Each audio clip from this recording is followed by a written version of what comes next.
Қайырлы күн, тікелей эфирде ақпарат, студияда Лейла Дулатқызы, сурда аудармада әріптесім Самал Нұрым.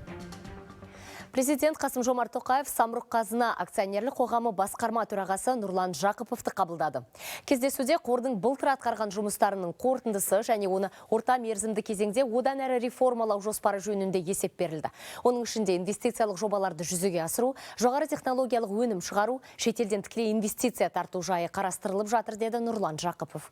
Сонымен бірге қор компанияларының экономиканы кросс-субсидиялаудан кезең-кезеңмен бас тартуы және Самұрық Қазына компанияларының IPO-ға шығуымен SPO кіреді. Кездесу соңында Қасым-Жомарт Тоқаев қор жұмысының негізгі бағыттары бойынша бірқатар міндет жүктеді. Атырауда ұлттық құрылтайдың 3-ші отырысы қарсаңында мәдениет, өнер, руханият және азаматтық қоғам секциялық жиындары өтті. Онда әлеуметті толғандыратын өзекті мәселелерден бастап, отбасындағы тәрбие мен тұрмыстағы сын тегеуріндерге дейін талқыланды. Ұлттың мәдени сапасын арттыруға, өнердің сан саласын дамытуға қатысты ой-пікірлер пысықталды. Әрі нақты ұсыныстар айтылды. Қазір осы жөнінде ақпарат беру үшін құрылтай алаңынан тілшіміз Данияр Қайыртай байланысқа шығып тұр. Данияр, секция жұмысының нәтижесінде қандай да бір шешім шығарыла ма?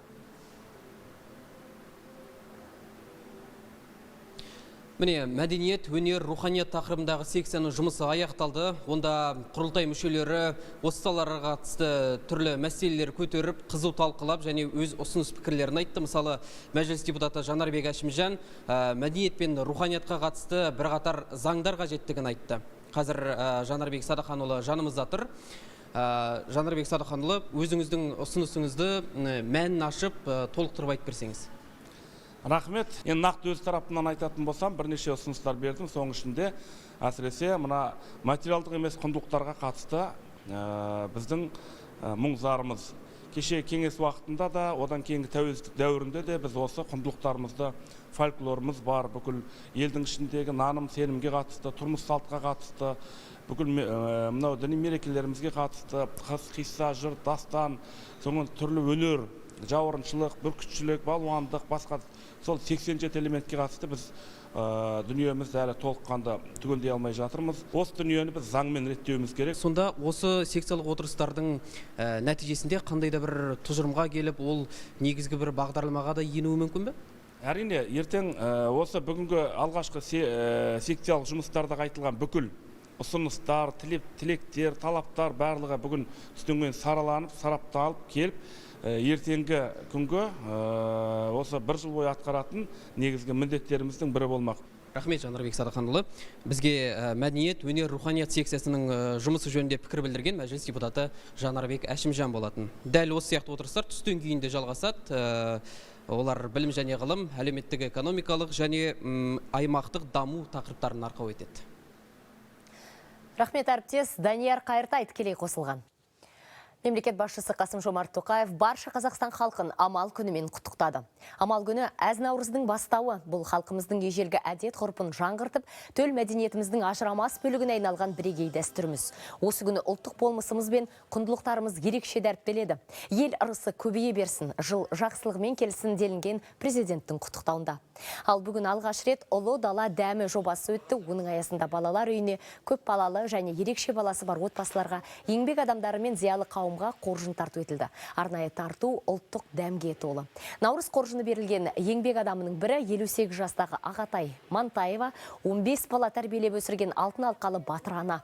2015 жылдан бері көше сыпырып қаланың тазалығына үлес қосып қана қоймай, отбасының да берекесін арттырып отыр. Алматыдан бастау алған игі шара Наурыз мерекесіне жаңа мазмұн беріп, ұлттық құндылықтарды жаңғыртуға бағытталған. Ұлттық жоба жылда 14 наурыздан бастап айдың соңына дейін республика көлемінде өткізіліп тұрмақ. Рахмет, бірге болсын. Қуаныштымын. Көп балалана деп естіп жатыр. Емерім сізге сыйлығы бар. Ой, рахмет. Осы өте қуаныштымын. Мына қазақтың бүгінгі жаңа жылы көрісу күні құтты болсын. Міне қазақтың жаңа жылында Құдай да аппақ нұрын шашып тұр. Мен өте қуаныштымын. Сол бала шағамның қызығын көрсем, осы жұмысымның еңбегін жесем, және бүкіл қазақ халқымда осындай жаңа жылменен құттықтаймын. Шексіз қуаныштамын. Еш ойламадым алдымнан қазақтың Қыдыр атасы шығады деп.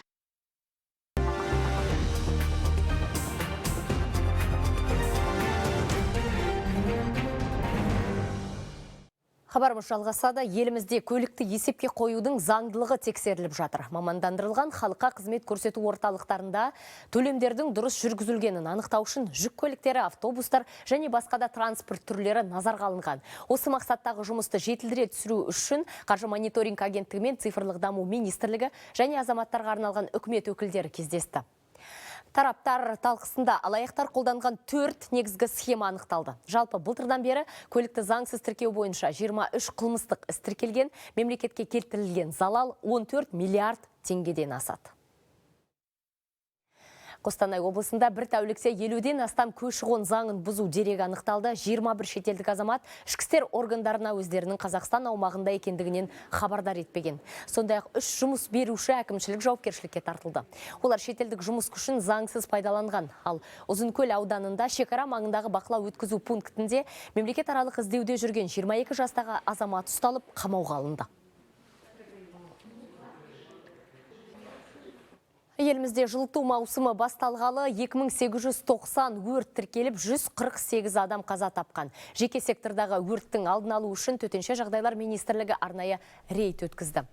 Мамандар биыл 260 тұрғын үйді аралап түсіндіру жұмыстарын жүргізген. Соңғы 3 жылда мемлекет тарапынан 100 мыңнан аса өрт датчигі орнатылды. Осы құрылғының көмегімен 71 азаматтың өмірі сақталған.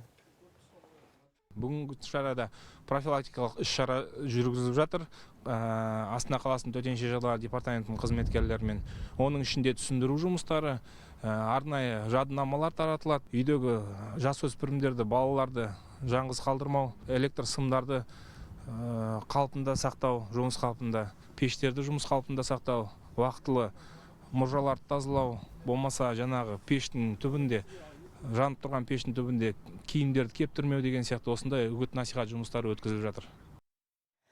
Былтыр ауыл шаруашылығының жалпы өнім көлемі 7,7%-ға төмендеген. Бұл туралы Сенаттың аграрлық мәселелер, табиғатты пайдалану және ауылдық аумақтарды дамыту комитеті отырысында депутат Әли Бектаев мәлімдеді. Оның айтуынша саладағы түрлі проблемаға қоса, өткен жылы елімізде ауа райы шаруалар үшін қолайсыз болды. Сәйкесінше бұл ауыл шаруашылығы дақылдарының өнімділігі мен сапасына, шаруалардың қаржылық жағдайына әсер еткен. Ал өсімдік шаруашылығы өнімінің өндірісі 14,6%-ға төмендеп отыр. Десе де 2023 жылы экспортталған ауыл шаруашылығы өнімдерінің құны 5 миллиард ақш долларынан асты. Агроөнеркәсіп кешен өнімі экспорттың жалпы көлеміндегі өңделген өнімнің үлесі 42,6% болды. 2024 жыл бұл көрсеткішті 45%-ға жеткізу жоспарланып отыр. Осылайша жыл сайын өңделген өнім үлесін арттырып, президенттің 70%-ға жеткізу туралы тапсырмасын орындауын қамтамасыз етуіміз қажет. Хабар соңында тағы бір ақпарат. Ұмытпайық, ұршықты ұлықтайық. Осындай атаумен Павлодар қаласында ұршық үйіруден фестиваль өтті. Алдымен жүнді түтіп алып, ұршықты шиыра ерген шеберлердің арасында 70-тегі әжелер ғана емес, бойжеткендер де бар. Көпшілігі ауылдан келген. Әжелер мен қыз-келіншектердің өнерін қала тұрғындары жақын отырып тамашалады. Тіпті шеберлік сағатын өткізуді қолқалап сұрағандар болды.